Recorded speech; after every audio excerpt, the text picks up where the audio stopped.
I am Vinadera Sri, or now I am reading Chapter 7 Glimpses of India. Bharat की झलकियाँ. A baker from Goa. Goa का एक baker यानी कि जो ब्रेड बनाते हैं, ब्रेड बनाने वाले, सेकने वाले, पकाने वाले baker. This is a pen portrait. ये एक शब्द चित्रण है. ऑफ ए ट्रेडिशनल गोवा, जो कि एक परंपरागत गोवा, पुराना प्राचीन विलेज बेकर, गांव के बेकर का. Who still has an important place in his society, जिसका अभी तक भी स्टिल बहुत ही महत्वपूर्ण स्थान है उसके सोसाइटी में, समाज में, बेकर का. Our elders are often heard. हमारे बड़ों को अक्सर हम सुनते हैं. रेमिनिसिंग, याद करते हुए, और नॉस्टैल्जिकली, मतलब बहुत ही उतावले होकर के, पुरानी यादों को आतुर होकर के, मतलब उतावले होकर के, इंटरेस्ट के साथ, नॉस्टैल्जिकली. About those good old Portuguese, उन बहुत ही अच्छे पुराने जो पुर्तगाली लोग थे, पोर्चुगीज़ थे, उन पुर्तगालियों के दिनों को याद करते हुए हम सुनते हैं. The Portuguese and their famous laws. पुर्तगाली और उनके प्रसिद्ध पाव और ब्रेड के बने हुए. Those eaters of loaves might have vanished. वे लोग जो कि पाव खाते थे, ब्रेड से बने हुए गोल गोल, माइट हैव वेनिस्ड, संभवतया गायब हो गए हैं. बट दी मेकर्स आर, लेकिन जो पाव को बनाते हैं, उनको बनाने वाले स्टील अभी तक भी देर वहाँ हैं. वी स्टील हैव अमंगेस्ट अस, और उनको हम हमारे बीच में अभी भी पाते हैं. द मिक्सचर्स, मिलाने वाले. द मोल्डर्स, सांचे में डालने वाले. एंड दोज, और वे, हु बेक द लॉज, जो लोग को, पाव को, लॉज को बेक करते हैं, पकाते हैं, ओवन में सेकते हैं. Those age old time tested, वे जिनको कि एज ओल्ड, काफ़ी पुराने, टाइम टेस्टेड यानी कि अभी भी वो साबित होते हैं सही, समय की कसौटी पर खरी उतरने वाले, टाइम टेस्टेड, समय के द्वारा जांचे हुए. फर्नेसेस, भट्टियाँ, यानी कि वे भट्टियाँ अभी भी स्टिल एग्जिस्ट, अस्तित्व में हैं, जो पाव को पकाती है. The fire in the furnaces, और उन भट्टियों के अंदर जो आग है, has not yet been extinguished, अभी तक नहीं बुझी है, यानी कि अभी भी पाव बन रहे हैं. द थर्ड एंड जिंगल, जो थर्ड की आवाज़ है, दर दर, और जिंगल जो जंकार जैसी आवाज़ है, of the traditional bakers bamboo heralding. तो जब वो परंपरागत समय में, पुराने समय में जो बेकर लोग आते थे, तो उनकी आने की जैसे घोषणा होती है, उससे पता पड़ जाता है, हेराल्डिंग हो जाती है, जब वो बांस को क्या करते हैं, इन द मॉर्निंग, सुबह सुबह, थर्ड और जिंगल की आवाज़, यानी कि उनके बांस से जो ठक ठक की, बांस पटक करके जो आवाज़ करते हैं, उस बांस की गिराने की थर्ड की आवाज़, और बांस की जो जंकार की आवाज़, उसके कुछ बजाने के लगे होते हैं, तो उस आवाज़ से ही पता पड़ जाता है कि बेकर आ गया है. His arrival in the morning, और उनका आना होता था बेकर का इन द मॉर्निंग, सुबह. कैन स्टिल बी हर्ड, अभी तक भी सुना जा सकता है. इन सम प्लेसेज, कुछ स्थानों पर, यानी कुछ स्थानों पर तो अभी भी बेकर्स आते हैं. May be the father is not alive, हो सकता है कि पिताजी या पूरा उनके बाप दादा लोग जीवित नहीं रहे हों बनाने वाले. But the sun still carries, लेकिन उनके जो बच्चे हैं, वो अभी भी इसी को कैरी ऑन, जारी रख रखा है. द फैमिली प्रोफेशन, उनके परिवार का व्यवसाय के तौर पर. These bakers are even today, और ये जो बेकर लोग हैं, यहाँ तक कि आज भी नॉन, जाने जाते हैं, एज पेडर, पेडर के तौर पर, इन गोवा, यानी इन बेकर को गोवा में लोग बोलते हैं पेडर. ड्यूरिंग आवर चाइल्डहुड, हमारे बचपन के दौरान, इन गोवा, गोवा में, the baker used to be our friend, companion and guide. जो बेकर लोग थे, वो हमारे मित्र, साथी और मार्गदर्शक होते थे. We used to come at least twice a day, he used to come at least twice a day, और वो जो बेकर हैं, एक दिन में कम से कम, एट लीस्ट ट्वाइस, 2 बार आता था. वंस, एक बार, व्हेन ही सेट आउट, जब वो रवाना होता इन द मॉर्निंग, सुबह. ऑन हिज सेलिंग राउंड, जब वो बेचने के लिए निकलता, and then again when he return, और जब वो दूसरी बार वापस लौटता आफ्टर एम्प्टिंग, खाली करते हुए, हिज ह्यूज बास्केट, उसकी बहुत बड़ी टोकरी को, द जिंगलिंग थर्ड, और जो जंकार की, जो थर्ड थर्ड की जो आवाज़ है बांस को पटकने वाली, of his bamboo woke up us from sleep, तो उसकी बांस की जो झंकार की आवाज़ होती थी उससे हम नींद से जग जाते थे, वो कब होते। And we ran to meet, और हम नींद से जगते ही उससे मिलने के लिए दौड़ते, एंड ग्रीट हिम, और उसका अभिवादन करते। वाई वॉज इट सो, ऐसा क्यों था। Was it for the love of the love, क्या ये पाव से प्यार की वजह से था। नॉट एट ऑल, बिल्कुल नहीं। The loaves were bought by some पास्किन और बेस्टिन, यानी कि ये जो लव्स थे, पाव थे, ये तो कोई पास्किन या बेस्टिन लाती थी। और ये पास्किन और बेस्टिन उधर बोलते हैं मेड सर्वेंट, यानी नौकरानी को, ऑफ द हाउस, घर की, यानी घर की नौकरानियाँ ले आती थी पाव तो। वॉट वी लॉन्ग फॉर, तो फिर क्या चीज़ थी जिसके लिए हम लालायित रहते थे, उतावले रहते थे। वर दोज ब्रेड बेंगल्स, वो थी ब्रेड की बेंगल्स, जो गोल गोल चूड़ियाँ जैसी होती है, विच वी चोज केयरफुली, जिसको कि हम बहुत ही सावधानी से चुनते थे।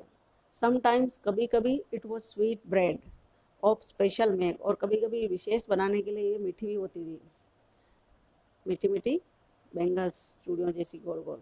The baker made his musical entry, और जो बेकर था वो प्रवेश करते समय, जब वो आता था तो संगीत के साथ आता था, on the scene with the जेंग जेंग, और जो दृश्य दिखता था वो जेंग जेंग के गाने की तरह आवाज़ के साथ, sound of is specially made bamboo staff, और जो जेंग जेंग की आवाज़ वो एकदम उसके बांस का जो स्टाफ है, मतलब यहाँ स्टिक से है कि बांस का जो छड़ी है, डंडा है, उसको आवाज़ करते हुए ऐसा लगता था जैसे कि गाना बज रहा हो।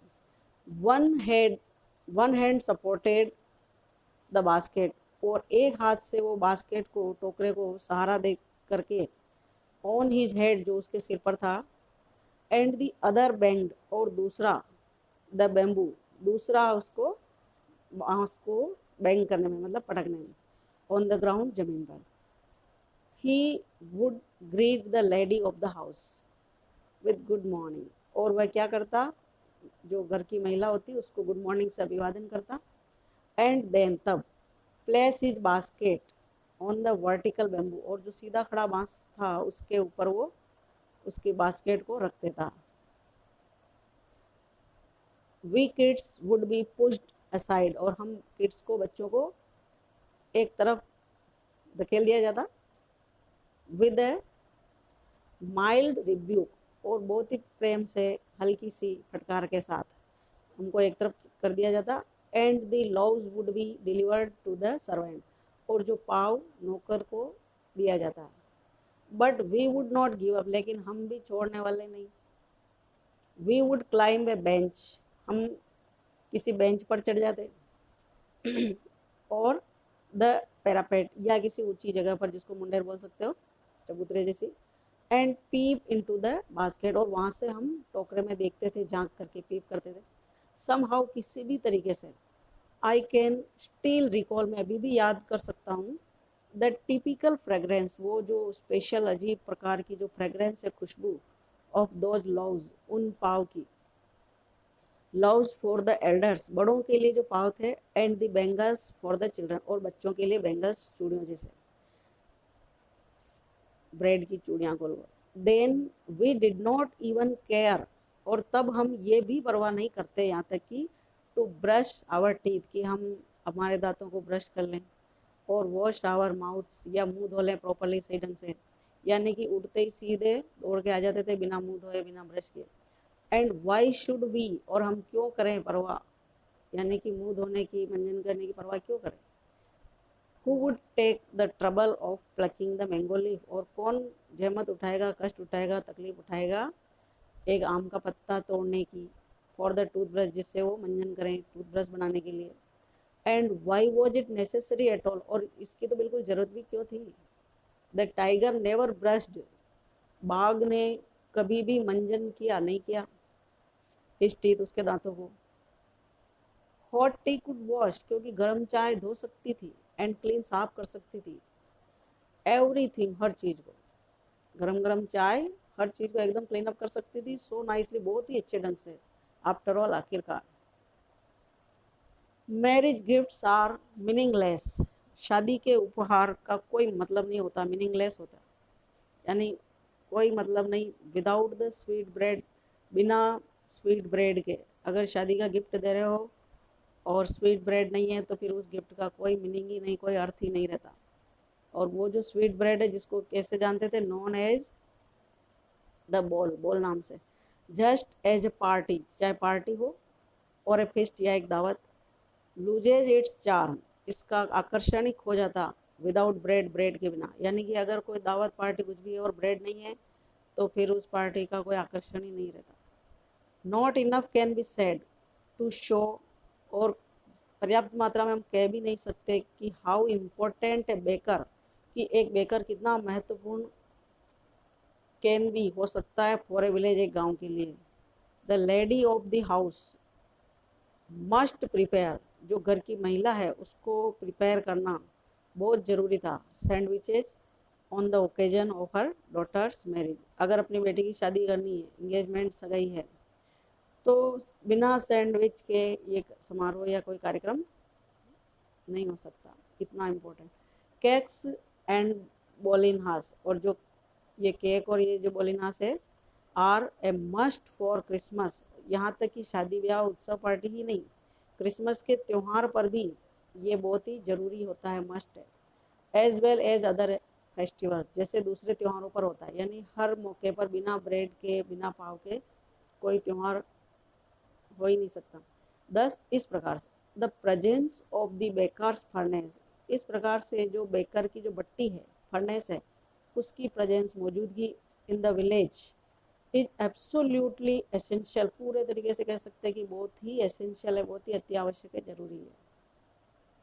द बेकर और ब्रेड सेलर, जो बेकर के हो, सेकने वाला, पकाने वाला या ब्रेड बेचने वाला, ऑफ दोज डेज, उन दिनों, हैड ए पिक्यूलियर ड्रेस, उनकी एक अनोखी विचित्र प्रकार की ड्रेस होती थी, नॉन एज द कबाई, और उनको कबाई नाम से जानते थे ड्रेस को, जो ब्रेड बेचने वाले होते थे उनकी ड्रेस है कबाई।